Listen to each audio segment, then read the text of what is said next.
Hey YouTube, what's happening? Chris here. I want to bring you all an update on Bitcoin. Right now we're at $10,190. We're down 1.73%. And we're at a crucial area here, guys. We're basically in this massive symmetrical triangle that we've been dealing with for quite a while now. And remember, with symmetrical triangles, the main thing that you want to realize, they're a neutral pattern. They can break up or down. What you want to do, though, with them, you want to kind of put the odds in your favor. And right now the trend still has been up in the long term. So we actually have a higher probability of breaking to the upside, more so than we do to the downside, just due to us being in this symmetrical triangle. And for the last 8 months now, guys, we've been in an uptrend. So that's something that we do really want to pay attention to and read more into symmetrical triangles. Down in my playlist, I have a video all about symmetrical triangles. Everything's out of the encyclopedia of chart patterns. So it's something that will really help you out, and I want you guys to check it out. And if you get something out of these videos, like, subscribe, hit that notification bell, guys. I'm also going to leave my Robinhood link down low, and that's going to get you guys a free stock. It's going to get me a free stock, and it's also going to help you guys trade with small positions without having commission fees. Because what I do, guys, I like to trade small positions because I'm still learning all this stuff. And when you're playing small positions, you don't want to get chewed up by fees. So that's what I love about Robinhood, is just the simple fact that I can swing trade these and I'm able to get in and out without any commission fees. So I want to leave that down low for you guys, and we're going to dig into this here. So first of all, what I want to point out here on our lower trend line, do you see all these wicks that are taking place? That's the bulls defending this trend line, and we have basically been in this trend line now, guys, since May. It's been this uptrend that we've had of higher lows, and what we're dealing with here is lower highs. So we're getting that squeezing effect, and we're starting to get to this apex right here, guys. And what I ended up doing was putting an alarm right down here at $9,918. I want to know, because if we break down to the downside, our downside targets first are going to see if we can find support at 94.13 is going to be a key area for us, and then I'm going to look down to around that $8,735 is what I'm going to look to downside if we do get a downward break and we start to have candle closes below that. And as you can see how it's just been defended here, guys, because it's that important of an area. Remember, trend line breaks are very crucial. A lot of times you can have a break from 30 all the way up to 50+%, especially in this space. It's so crucial to pay attention to them, guys. I can't overestimate that or overemphasize that. I apologize.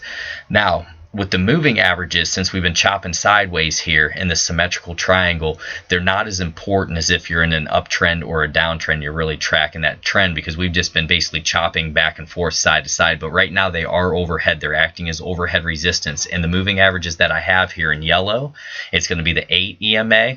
In blue, it's going to be the 13 moving average. And then the green is going to be our 21 moving average. And then I'm also going to throw in our 200 here. Let me put that on for us. See if I can get that up there. Take a look here. All right, our 200 moving average is going to be all the way down around that $7,500. So that's the last spot that I'd look at as support if we do have a massive break to the downside. I believe that will be a good, strong area to go long off of if we do have that break to the downside. Now, if we end up breaking to the upside, what we need to do is get over top of this upper trend line. That's going to be very important to us. And then we're going to try to come up here and we're going to try to challenge that 12,036. But right now, guys, what we're doing here is sitting directly on top on the RSI of a support area that we've been looking at for quite a while. So we've been getting support around that 39.58 on the RSI. And remember, with the RSI, you really don't want to get trapped underneath that 40 and stay there for a long time and start having it as overhead resistance. It can be tough to break out of. So we want to treat that as support. That's going to be crucial for us as well. Next thing I wanted to point out to you guys was a little article that I came across here as we're just waiting for this break here, as we're chopping back and forth. This article says Bitcoin is in a bull market according to Rect Capital. So this is cryptodaily.com, and this is by Adrian Barkley. And what it goes on to say here is, has the bear market actually ended? It might sound silly to newcomers in the industry, with Bitcoin now worth about half of its all-time high of $20,000. But many are still wondering whether the infamous bear market has actually ended. Rect Capital has just answered one question in a recent tweet, an article posted onto Medium. Their answer is that Bitcoin is indeed in a bull market. There are people like Tom Lee and Mike Novogratz who also agree with this, claiming that the bears are, at least for now, gone. Get wrecked. Explaining its position, Rect Capital noted that Bitcoin is currently experiencing a new wave of interest from several quarters, including firms like Whole Foods, AT&T that are now accepting Bitcoin. And this is what's happening. Basically, guys, these big companies like AT&T and Whole Foods now, they're understanding Bitcoin and they're starting to learn more about it and they're getting into it. And like I've talked to you many times, we're still so early into this. We're in the early adopter stage, guys, and we have to be very thankful that we're in this area. And what we've been really dealing with is just that accumulation phase. And you know, these are the times when we are seeing Litecoin down around $40 and we were seeing Bitcoin at, you know, $4,000, $5,000, even down to $3,100. That's the time when you want to accumulate so that you can get ready for the bull market. So right now we're kind of in a mix between that accumulation stage and the early beginnings of a bull market. The Bitcoin futures trading platform known as Backed is getting ready to launch itself into the world soon, which could see the price of Bitcoin skyrocket. We also have Microsoft, who has announced their plans to build on the Bitcoin blockchain. Think about that for a second. Microsoft is announcing that they're going to build on the Bitcoin blockchain. Furthermore, the upcoming stablecoin from Facebook known as Libra is on its way and has spread the word of cryptocurrency to every corner of the world. Now, I'm not a fan of Libra. I don't want it to go through. That's just my opinion. I am not a fan of Facebook at all. The founders of Facebook, anything like that. I want to stay as far away from it as I can because I feel like Facebook is just trying to basically globalize everything and they just want to intrude on the cryptocurrency space. That's my opinion. You guys can have your opinion on it. Leave it down low what you think about it, but I want Libra to fail. That's just my opinion. And even if it drags the market down a little bit with it, I'm fine with that. I just don't want it to succeed, guys, because I don't want it to just become basically that one world coin that tries to dominate everything. That's just my opinion. The journey to the center of crypto.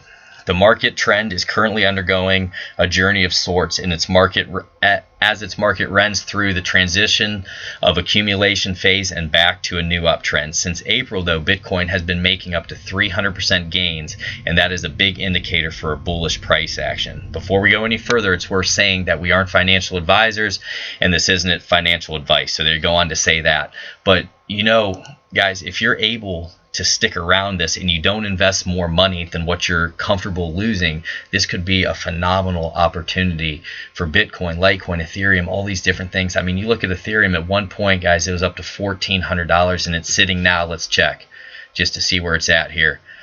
Right now, ETH is at $188. And obviously, with Ethereum, so many coins, they're ERC20 tokens. So a lot of these altcoins won't pump again until Ethereum pumps. And that's what I'm looking for. I'm looking for Ethereum to pump, then good quality altcoins to pump behind that. It's going to be important to look at. So the next thing we're going to go into is just a few indicators here, guys. See what it's looking like. So we just looked at the RSI. Let's take a look at the MACD. MACD is looking like we potentially, our histogram's starting to get a little more bullish here. We're starting to tick to the upside. We have not had our MACD cross. We're still in the negative territory there, so we're still underneath. Just pay attention to that. Next one I wanted to go to was our stock RSI.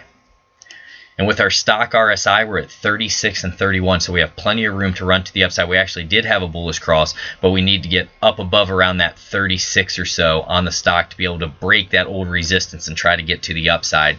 And what I also want to see is good volume come in here. We're going to need good volume to get out of the top of this downtrend here, because remember, lower highs, higher lows. That's how you get that symmetrical triangle, guys.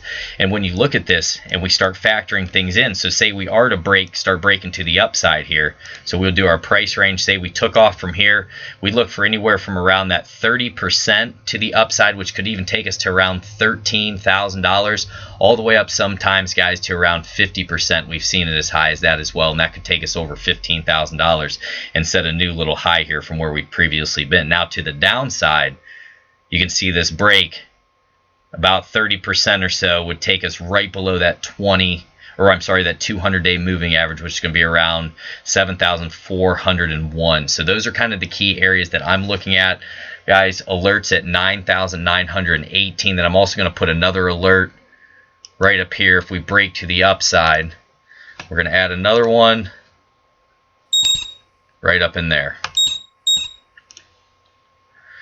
All right, right, guys, so that's going to be around 11,122. So that's what I wanted to bring to you all today. I hope you guys are having a wonderful day. Didn't want to keep you here too long, but I just wanted to get this stuff out because it's very important to watch these trend lines, pay attention to the breaks, and just kind of see which way we're going to head. If we start having candle closes to the downside there, most likely, guys, we're going to start tumbling pretty fast. If we start having candle closes to the upside there, then most likely we're going to have that upside trend line break. And these are the things that I just want to bring to you because, you know, when I started all this, I didn't understand this stuff, and I just got in as a long-term investment. But now that you start to see these things, you can kind of prepare yourself and set stop losses and do all the stuff that's necessary, you know, good risk to reward ratio and all those type of things. So guys, those are the upside, those are the downside. If you like these videos, like, subscribe, hit that notification bell. Appreciate you all being here with me today. Take care, my friends.